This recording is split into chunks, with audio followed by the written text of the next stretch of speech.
विषय हिंदी कक्षा 8 पाठ 17 कबीर के दोहे। आज हम कबीर दास का जन्म और उनके बारे में देखेंगे और कबीर के दोहे में जो लिखी हुई पद्यों को आज जानकारी प्राप्त करेंगे।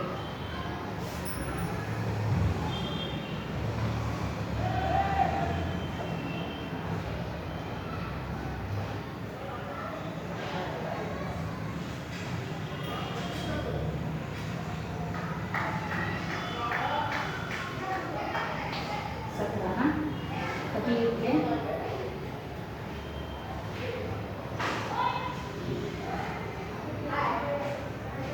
के दो कवि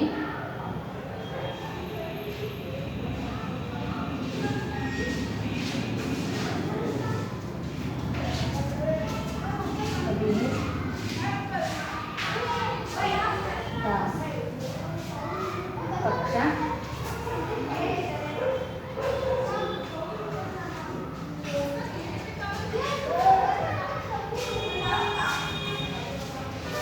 कक्षा 8वीं। पहले हम कवि परिचय देखेंगे।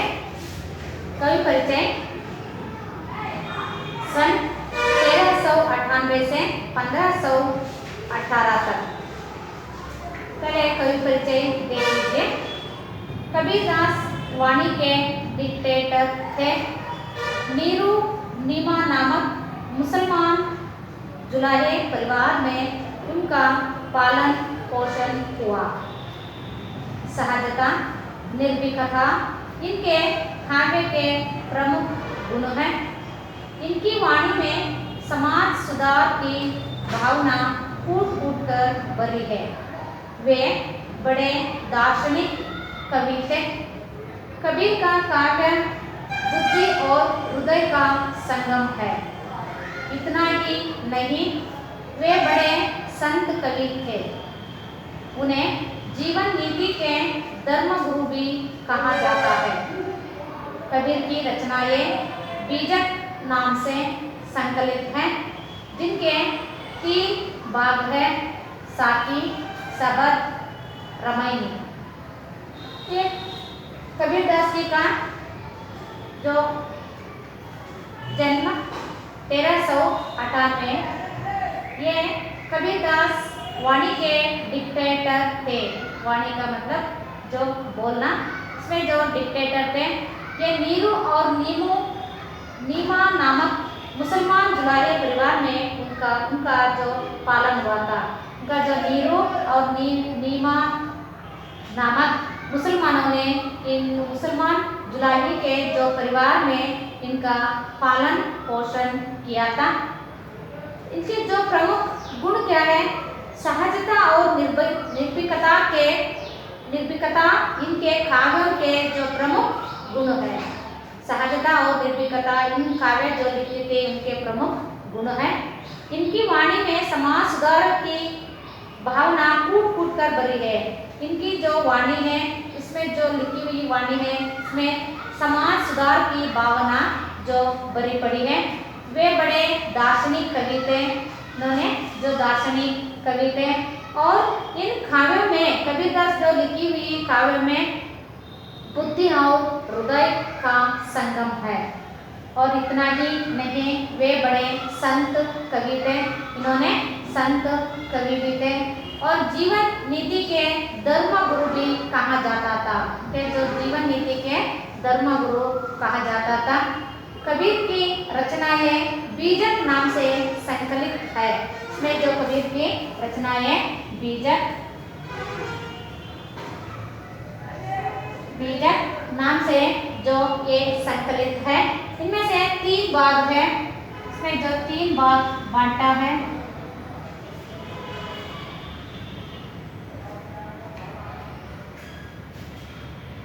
एक है जो साकी, दूसरा सबद और पवित्र रमणीय।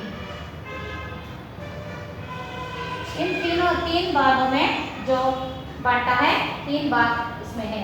ये जो कभी जो लिखी हुई कबीर के दोहे में कैसे कैसे गुण है, उसका पद्य का जो पहले आशय देखेंगे। आशय देख लीजिए। अच्छे गुण स्वभाव से मनुष्य को मान सम्मान की प्राप्ति होती है। बुराई से परस्पर स्नेह भाव बढ़ नहीं सकता। मन वचन और कर्म से पवित्र रहो, यही भगवान की भक्ति का सच्चा रूप है।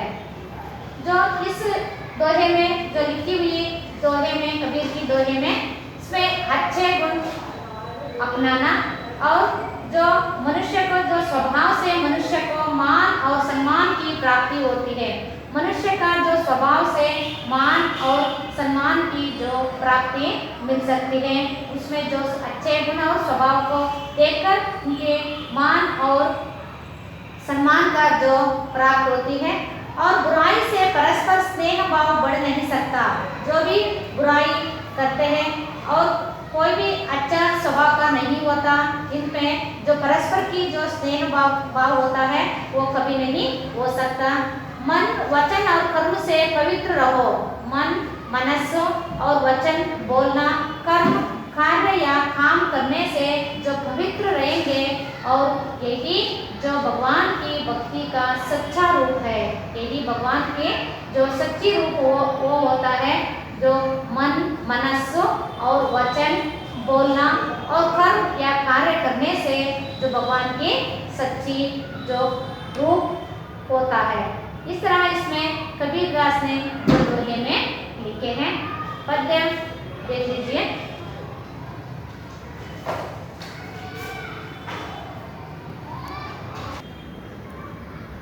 बच्चों, पद्य को देख लीजिए। ऐसी बानी बोलिए मन का आपा खोई, हौरन को शीतल करई हापू हो शीतल होय। सांच बराबर तप नहीं, झूठ बराबर पाप, जाके हृदय सांच है ताके हृदय आप। बड़ा बया तो क्या बया, जैसे पेड़ खजूर, पंक्ति को छाया नहीं, फल लगे अति दूर। दुख में सुमरिन सब करे, सुख में करे ना कोई। जो सुख में सुमरिन करे, तो दुख काहे होय। ये लिखी हुई है जो कबीर के दोहे, देख लीजिए।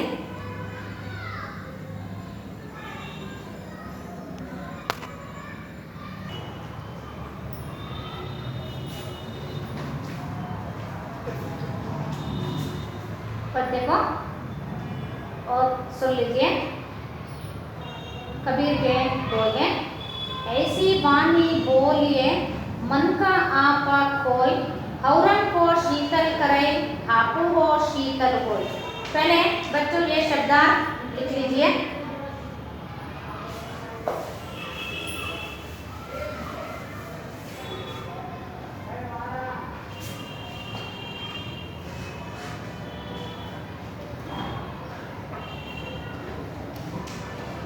शब्दार्थ वाणी,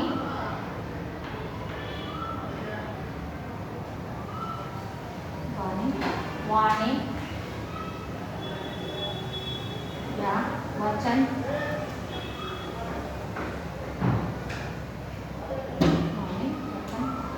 आपा,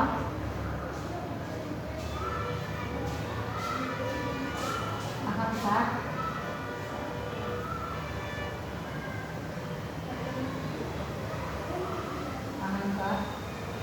गर्व,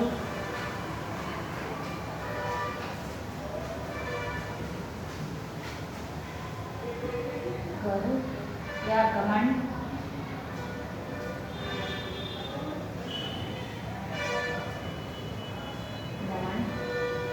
खोई,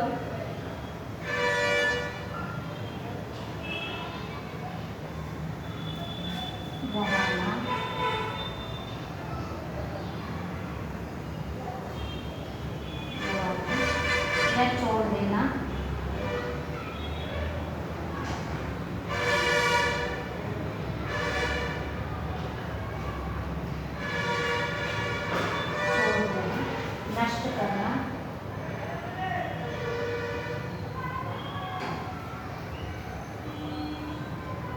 नष्ट करना, और दूसरे लोगों को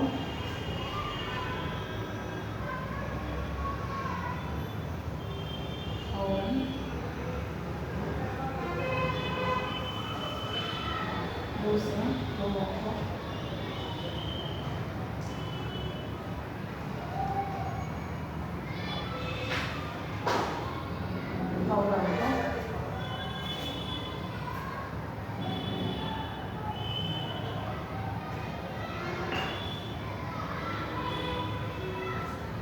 शीतल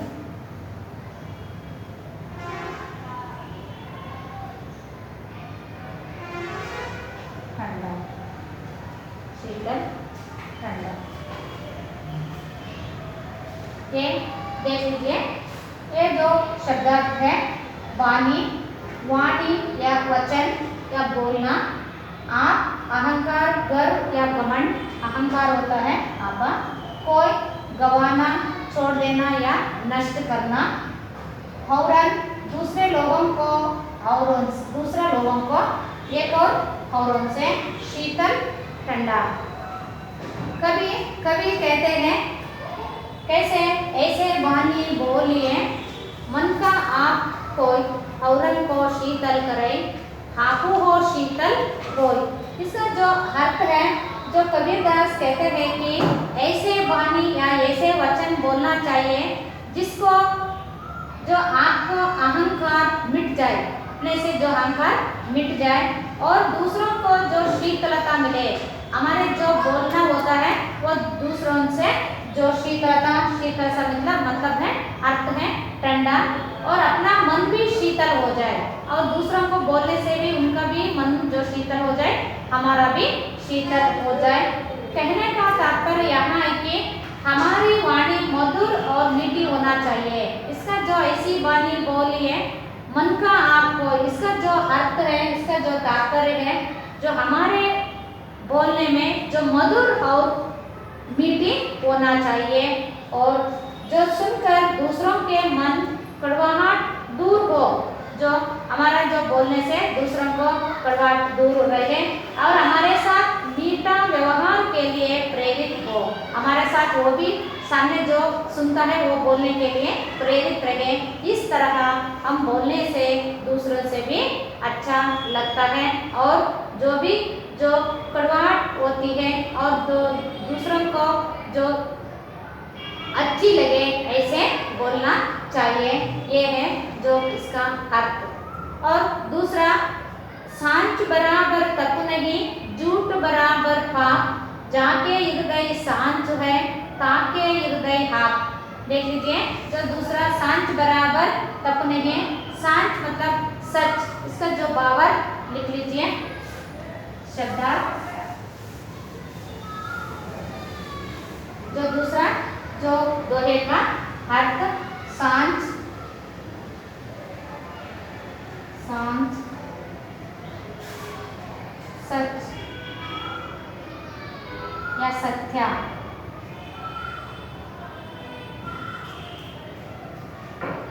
बराबर,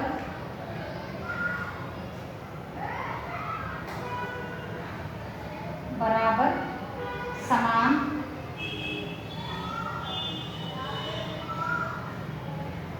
समान, तप, तपस्या, तपस्या या साधना,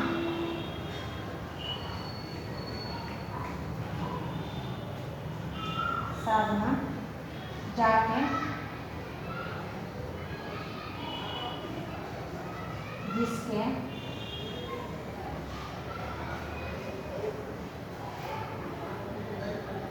ताके उसके हृदय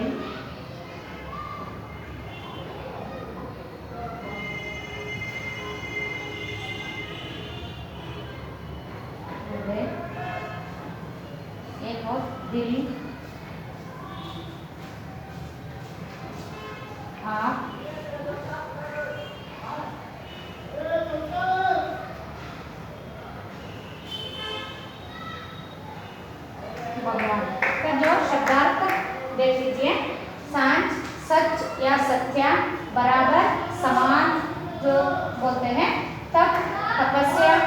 साधना, जाके जिसके, ताके उसके, हृदय हृदय या दिल, जो आँख भगवान। इसमें जो कवि इसका जो कवि कहते हैं जो भी जो सत्यवादी या आत्मा सच बोलता है उसका जो व्यवहार भी अच्छे होते हैं और सत्य होती है, उसका चरित्र भी नेक होते हैं। नेक का नेक अच्छा, नेक का जो अर्थ है नेक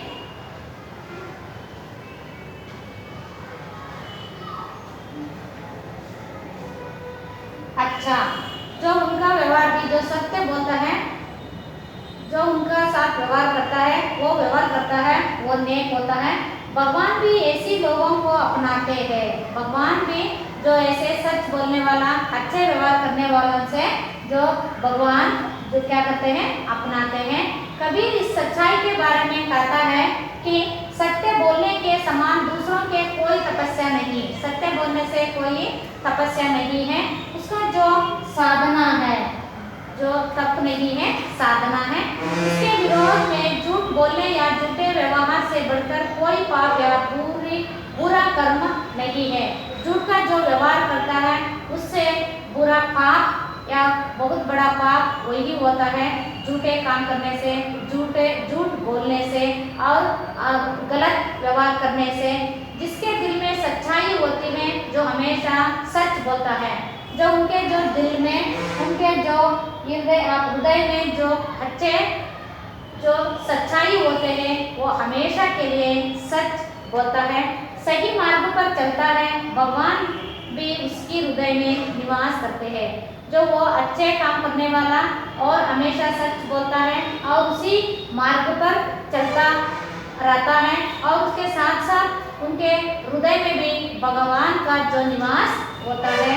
कहने का यहाँ अर्थ है कि भगवान को भी सत्यवादी ही प्रिय होते हैं। जो भगवान को भी सत्यवादी जो सत्य बोलता है उनको बहुत प्रिय लगते हैं। इसमें तीसरा जो दोहे है देख लीजिए। बड़ा बया तो क्या बया, जैसे पेड़ खजूर, पंक्ति को छाया नहीं, फल लगे अति दूर। इसमें शब्दार्थ लिख लीजिए।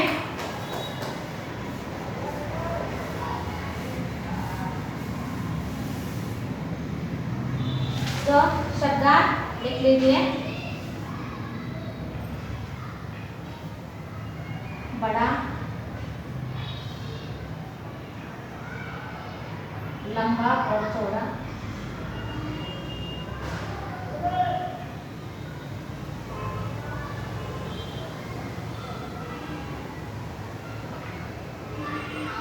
और चौड़ा, अधिक ऊंचा,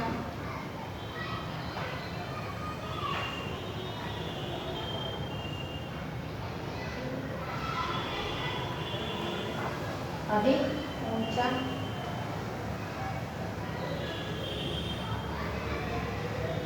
भैया, होना,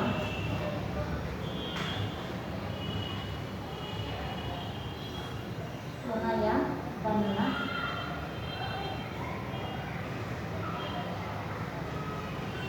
बनना, खजूर का पेड़,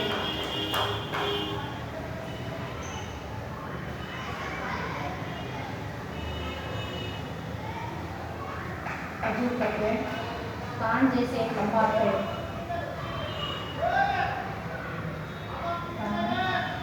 जैसे ये लंबा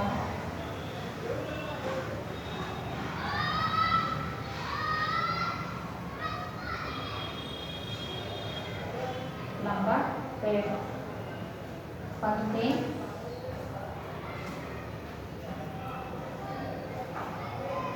कार्तिक,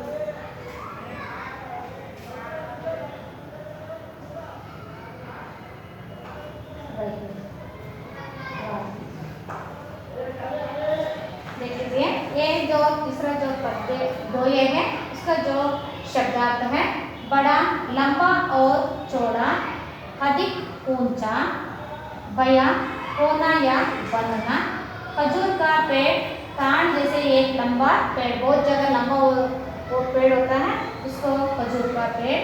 पंक्ति पाति या राही। इसमें जो अर्थ है, इसमें जो दोहे का अर्थ है, बड़ा बया तो क्या बया, जैसे पेड़ खजूर पंक्ति को छाया नहीं, फल लगे अति दूर। जो इंसान, इसका जो अर्थ है, दौलत या पद अधिकार से चाहे जितना भी बड़ा बने, बड़ापन का सही निशाना तो उसका परोपकार ही होता है।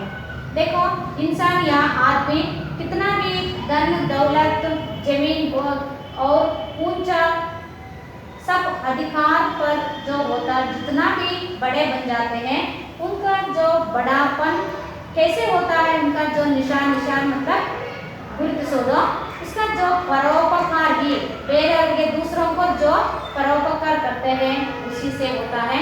इस भाव को कबीरदास इस पद्य में कहते हैं, खजूर का पेड़ लंबा और ऊंचा होता है, इसलिए उससे राहगीरों को छाया नहीं मिलती। खजूर का पेड़ जो इसमें जो फल तो लगता है, जो उत्पत्ति अन्न बोलते हैं, उसे जो वो फल तो होते हैं, लेकिन इतना पेड़, ये पेड़ जो बहुत ऊंचा होता है और इनको इससे राहगीरी जो आने जाने वालों के लिए क्या नहीं मिलता, छाया नहीं मिलता। छाया का मतलब है नेरळो।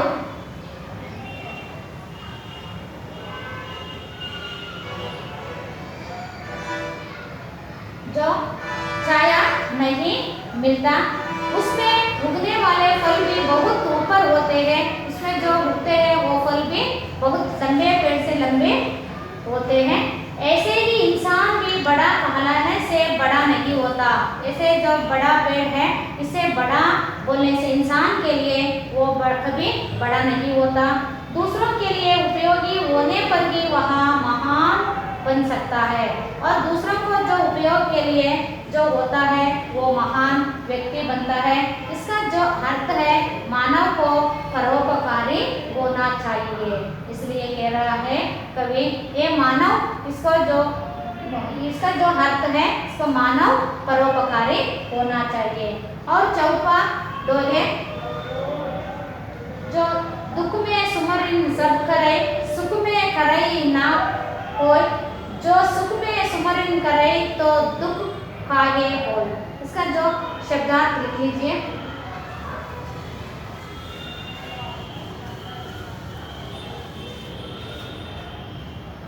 इसका जो शब्दार्थ, सुमरिन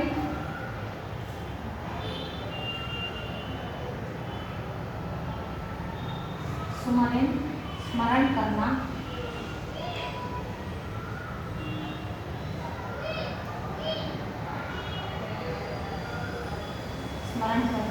याद करना,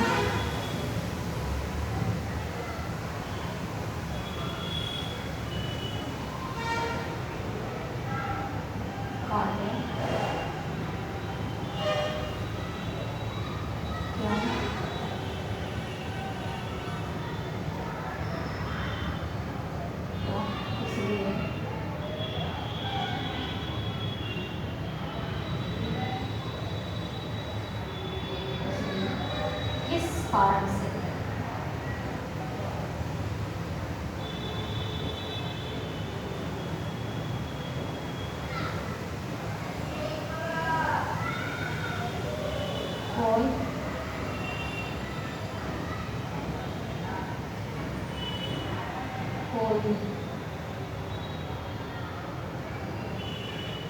कोई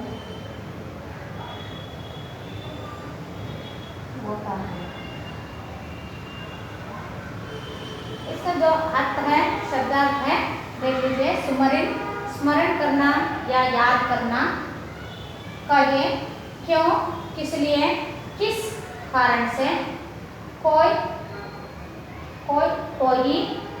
जो होता। इसका जो अर्थ है, जो सुख जो प्राप्त होता है उस दिन दुख भी भोगता है। जो सुख प्राप्त जो होता है, इसलिए उसके बाद में दुख भी भोगता है। उसी तरह जिस आज दुख का अनुभव करना पड़ा, उसे भविष्य में सुख जरूर मिलेगा। जो दुख अनुभव करते हैं, पहले दुख होता है, बाद में सुख तो भविष्य में एक ना एक दिन जरूर मिल जाएगा। लेकिन ये हमें दोनों समय भगवान को स्मरण करनी चाहिए। ये नहीं हमें सुख मिलती है वो भगवान को स्मरण नहीं करना चाहिए, दुख में ही भगवान को याद करना, ये नहीं। हमारे लिए दोनों को जो समय सुख में या दुख में दोनों समय भगवान को स्मरण करनी चाहिए। इसी विचार को कबीरदास कहते हैं, सब लोग दुख और विपत्ति के समय भगवान को स्मरण करते हैं। इसका जो अर्थ है देख लीजिए, जो दुख और विपत्ति आते हैं, जो कष्ट आता है, जब हम भगवान का स्मरण करते रहते हैं, लेकिन सुख प्राप्त होने पर भगवान की याद नहीं करते। जो दुख में हमेशा भगवान को याद रखेंगे और सुख आते ही हम भगवान को भूलेंगे और भगवान का याद भी नहीं करते। कबीर कहते हैं कि अगर सुख के समय भी भगवान याद करते हैं तो दुख की स्थिति उत्पन्न नहीं होती। सुख में जो भगवान को जो स्मरण करेंगे, याद करेंगे, और इसी तरह दुख की स्थिति में जो दुख की स्थिति उत्पन्न नहीं होती और दुख होता ही नहीं। ये कहने का तात्पर्य यहाँ है कि सुख और दुख दोनों भगवान की देन है।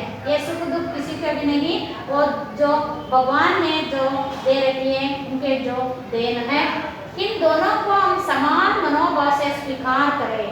हम कोई भी इंसान हो, उसको जो सुख और दुख दोनों को समान मनोभाव से देखेंगे तो हमारा जीवन भी सुगम होता है, हमारा जीवन भी बहुत सुगम हो सकते हैं। इस पद्य का जो अर्थ है, सुख हो या दुख हो, दोनों को बराबर भगवान को स्मरण करनी चाहिए।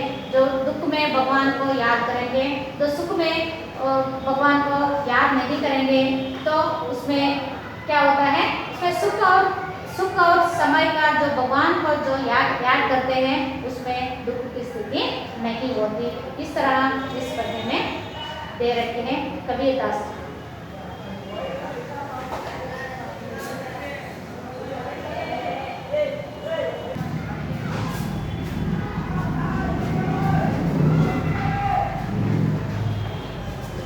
गृहकार है, लिख लीजिए।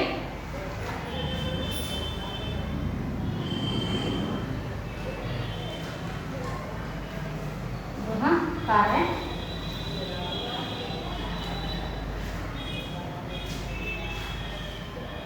क्या लिखा, खजूर के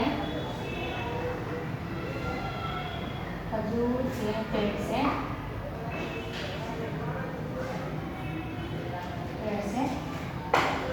हमें क्या सीख मिलती है।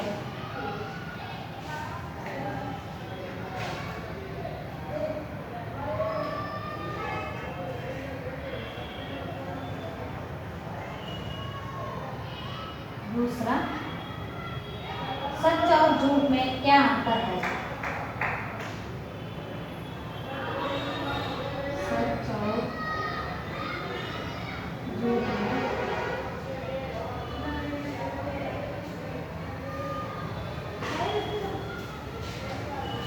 क्या अंतर है।